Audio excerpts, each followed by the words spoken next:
Hello friends, आज हम पढ़ेंगे सोशल सिक्योरिटी का एमसीक्यू जो 50 एमसीक्यू भी है और मेरे खुद के बनाए शॉर्ट नोट्स भी है जो ईपीएफओ के लिए आपके एग्ज़ाम के ईपीएफओ के लिए सहायक रहेंगे। और 30 नवंबर एग्ज़ाम डेट भी क्लियर हो चुकी है, तो स्टार्ट करते हैं। सामाजिक सुरक्षा अधिनियम, सोशल सिक्योरिटी एक्ट। सामाजिक सुरक्षा अधिनियम क्या है?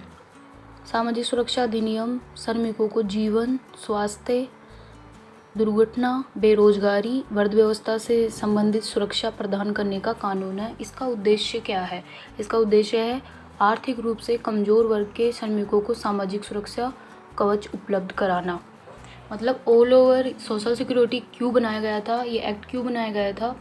तो ये मतलब जो रोज़गार में है, मतलब स्वास्थ्य, उनके स्वास्थ्य से रिलेटेड अगर रोज़गार करते हुए उनकी कोई दुर्घटना हो जाती है तो बेरोजगारी, वृद्धावस्था में उनको ये हेल्प करता है। प्रमुख सामाजिक सुरक्षा अधिनियम कौन कौन से हैं इसमें? तो अब इसमें जो सोशल सिक्योरिटी में कौन कौन से लॉ इसमें इन्वॉल्व है अपन ये देखेंगे। तो पहला है employees provident fund and miscellaneous provident act 1952, रोजगार में लगे श्रमिक के लिए भविष्य निधि योजना 1952। ठीक है, एक तो ये शामिल है। और सेकंड है एम्प्लॉय स्टेट इंश्योरेंस एक्ट 1948, चिकित्सा बीमार अवकाश, इसमें मातृत्व भत्ता, अपंगता भत्ता जैसी सुविधाएं उपलब्ध होती है। ठीक है।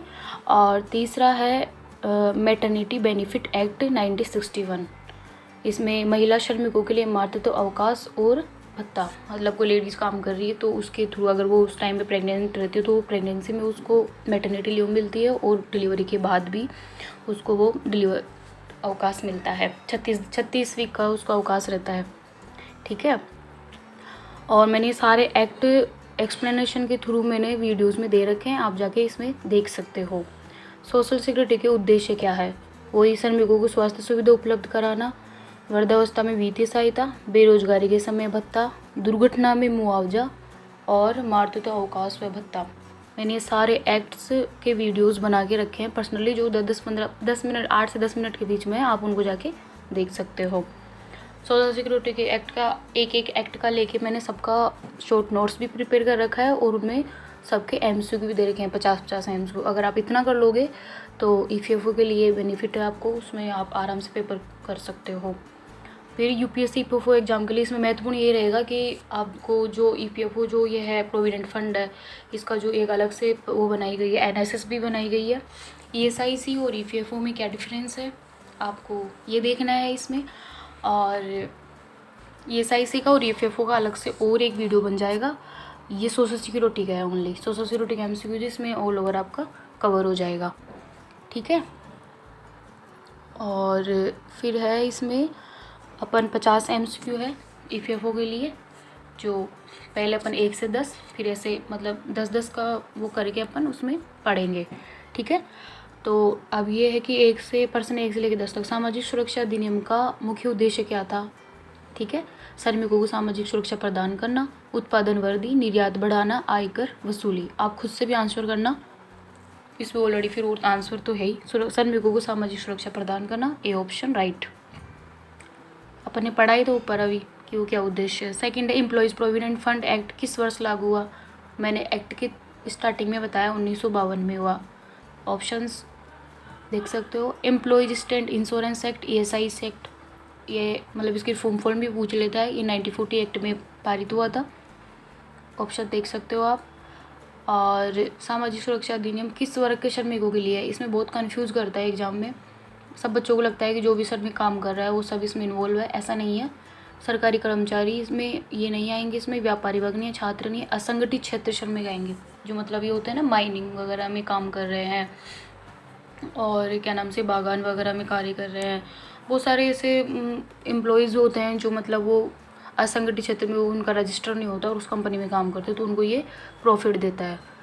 और ये ईपीएफओ क्या है? भविष्य निधि योजना। ईएसआईसी एक्ट के अंदर किससे चिकित्सा सुविधा उपलब्ध कराई जाती है? तो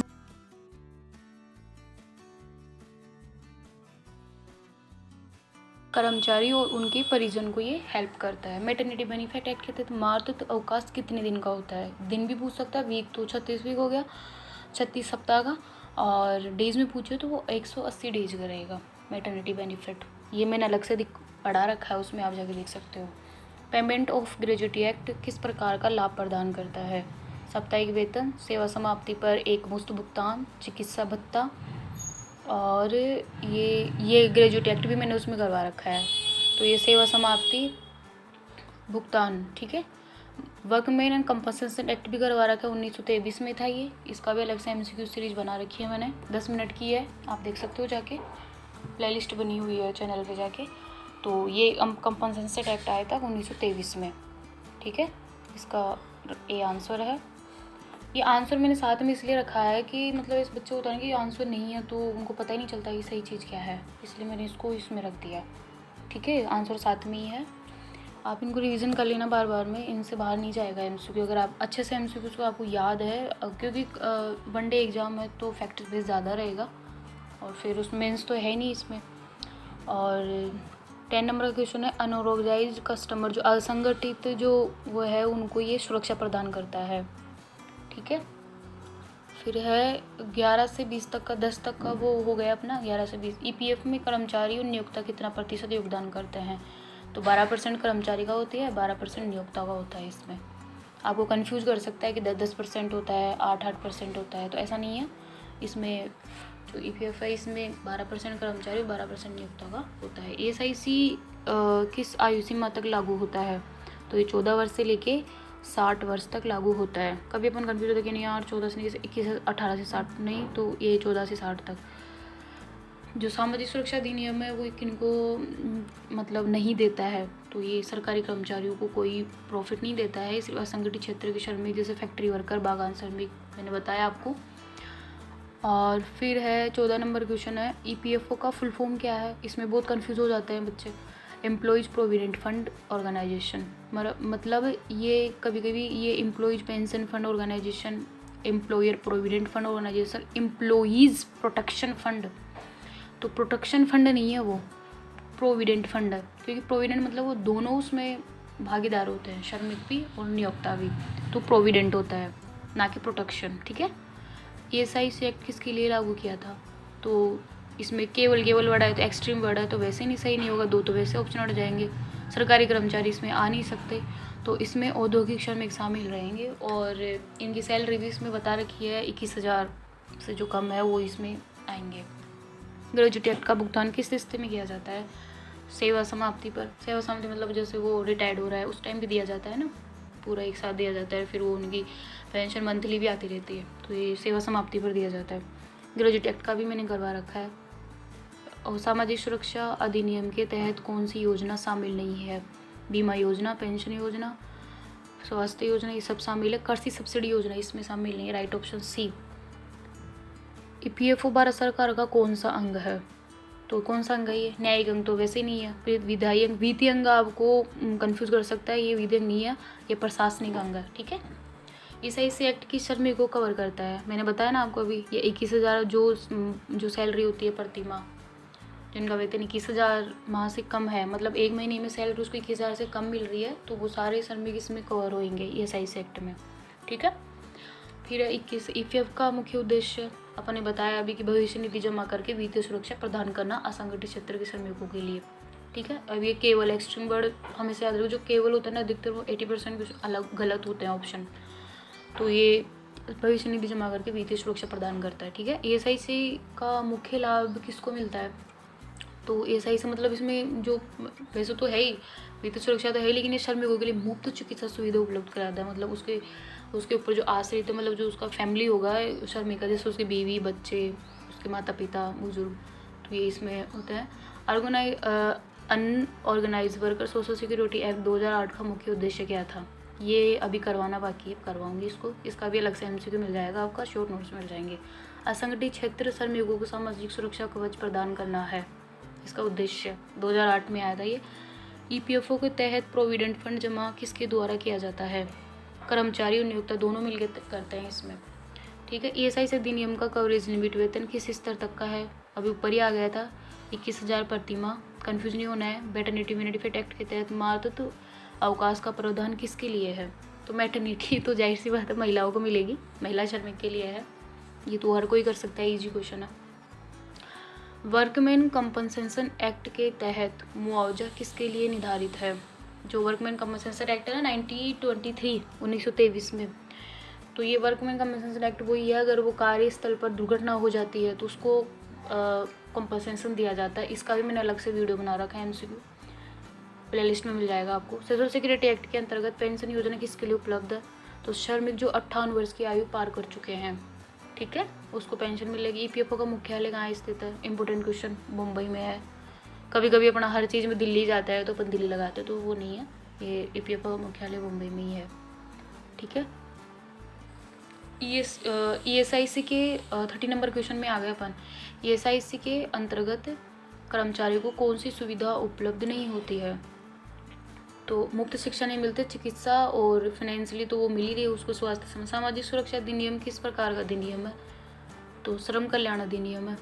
कर अधिनियम नहीं है, पर्यावरण नहीं है, शिक्षा नहीं है, श्रम कल्याण अधिनियम है। सामाजिक सुरक्षा अधिनियम किस प्रकार का अधिनियम है, ठीक है। ईपीएफओ किस प्रकार का फंड मैनेज करता है? अब देखो ये क्वेश्चन उस टाइम मैंने बोला था नहीं, पेंशन नहीं है, हेल्थ नहीं, बोनस नहीं, प्रोविडेंट फंड मेंशन करता है ये, ठीक है, प्रोविडेंट फंड। ईएसआईसी एक्ट लागू होता है उन संगठनों पर जिनमें कितने श्रमिक कार्यरत होता है? इंपॉर्टेंट क्वेश्चन है। जहाँ 5 से अधिक श्रमिक काम कर रहे हैं वहाँ पे ये प्रोविडेंट फंड ईपीएफओ लागू होगा, ठीक है, सब श्रमिकों को मिलेगा वो। सामाजिक सुरक्षा अधिनियम में अनऑर्गेनाइज्ड सेक्टर का क्या मतलब है? मतलब हो गया ना, व्यक्तिगत रोजगार या छोटे व्यवसाय। अगर कोई व्यक्तिगत रूप से भी काम कर रहा है, छोटे व्यवसायी है, वो इनमें शामिल होंगे। वर्कमैन कंपनसेशन एक्ट के तहत मुआवजा किसके द्वारा दिया जाता है? तो इसमें भी लोग कन्फ्यूज होने की, नहीं गवर्नमेंट देगी, गवर्नमेंट नहीं देगी, जो नियोक्ता उसको काम पे रख रहा है मालिक, वो देगा, ठीक है। ईपीएफओ पेंशन योजना का मुख्य लाभ क्या है? तो इसका क्या लाभ है? वृद्धावस्था में मानसिक पेंशन योजना। पेंशन लिखा हुआ है तो आप वैसे ही जान जाओगे, 58 वर्ष से अभी अपन ने देख लिया। सामाजिक सुरक्षा अधिनियम में कवरेज प्रदान करने के लिए किस निकाय की स्थापना की गई? अधिनियम में कवरेज प्रदान के लिए किस निकाय की स्थापना की गई थी? तो एनएसएसओ, एनएसएसबी, ये नेशनल सोशल सिक्योरिटी बोर्ड, या एनएसएसबी ईपीएफओ के लिए ही बनाई गई है स्पेशली, तो ये ध्यान रखना इंपॉर्टेंट है। मैटरनिटी बेनिफिट एक्ट के अंतर्गत मातृत्व अवकाश का लाभ लेने के लिए कितने महीनों तक सेवा आवश्यक है? तो अगर कोई लेडीज को बेनिफिट एक्ट कम मिलेगा, तो वो अगर जहाँ पे वो काम कर रही है, अगर वो 80 दिन से सेवा दे रही है, अगर 80 दिन से या 80 दिन से अधिक सेवा दी है उसने, तो उसको मैटरनिटी बेनिफिट एक्ट मिलेगा। सामाजिक सुरक्षा अधिनियम के अंतर्गत श्रमिकों को सुरक्षा कवच प्रदान करने का प्रावधान किस संविधान से संशोधन से जुड़ा? इंपॉर्टेंट क्वेश्चन है। संविधान के अनुच्छेद 39 से 39 से जुड़ा है, आर्टिकल 739, ठीक है, ये याद रखना है, क्योंकि कभी भी पॉलिटी में जो आपको आर्टिकल्स पूछेगा, जो ये अपना फंडामेंटल राइट्स, तो वो संविधान का अनुच्छेद 39 डीपीएसपी से पूछेगा ये, तो ये इसे रिलेट करके पूछेगा, ठीक है। तो संविधान का अनुच्छेद 39 में सामाजिक सुरक्षा अधिनियम की सुरक्षा को प्रदान की गई है उसमें भी, ठीक है। 40 क्वेश्चन कंप्लीट, 41 से 50। ईपीएफओ किस प्रकार योजनाएं संचालित करता है? प्रोविडेंट फंड, पेंशन, इंश्योरेंस, ठीक है, तीनों आ गई इसमें। प्रोविडेंट फंड योजनाएं, पेंशन से संबंधित योजनाएं और इंश्योरेंस भी ये देता है। अब केवल एक एक्सट्रीम वर्ड है तो ये वैसे एलिमिनेट हो जाएंगे, ठीक है। ईपीएफओ किस प्रकार की योजना है, ठीक है। और 42 नंबर का क्वेश्चन है, ईएसआईसी किसे सामाजिक सुरक्षा कवच प्रदान करता है? तो ये औद्योगिक श्रमिकों, कृषि श्रमिक, सरकारी कर्मचारी, व्यापारी।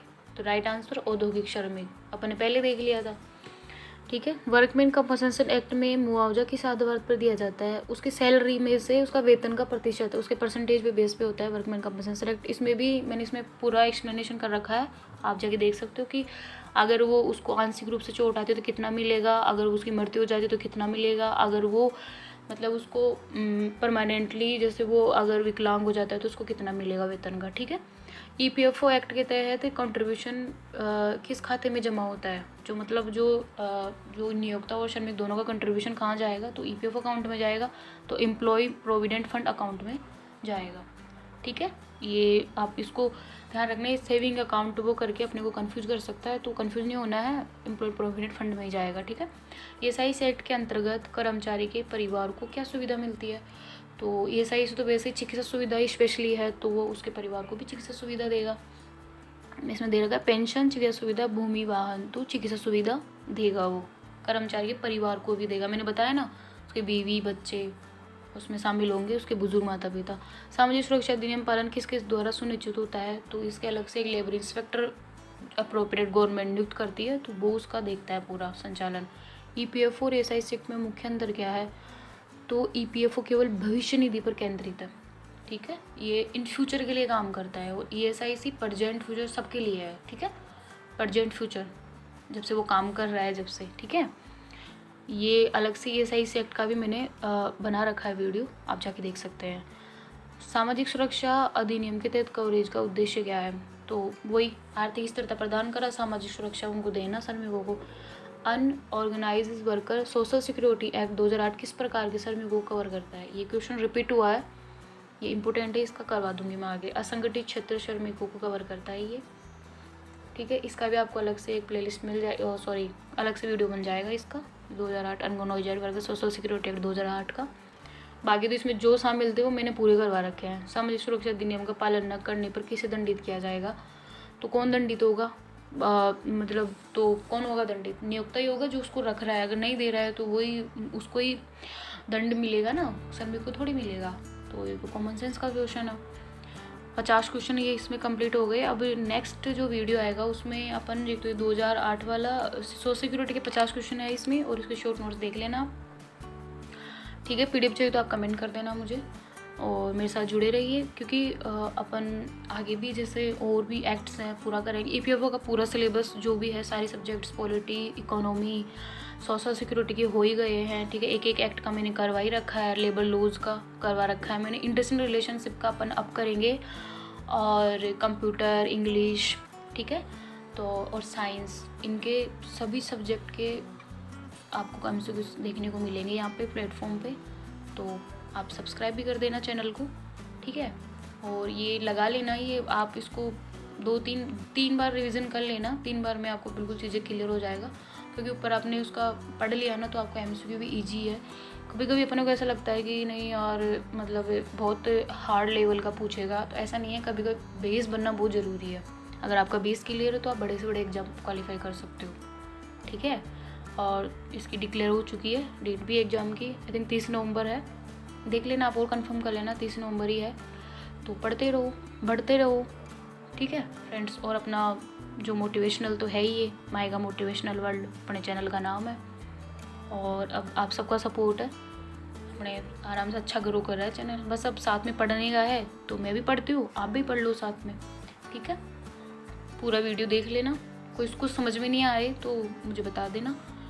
बाकी अपने पास फैसिलिटी कम है तो मैं फ़ोन से रिकॉर्ड करती हूँ, ठीक है friends. Thank you and watching on continue, और सब्सक्राइब करना मत भूलना।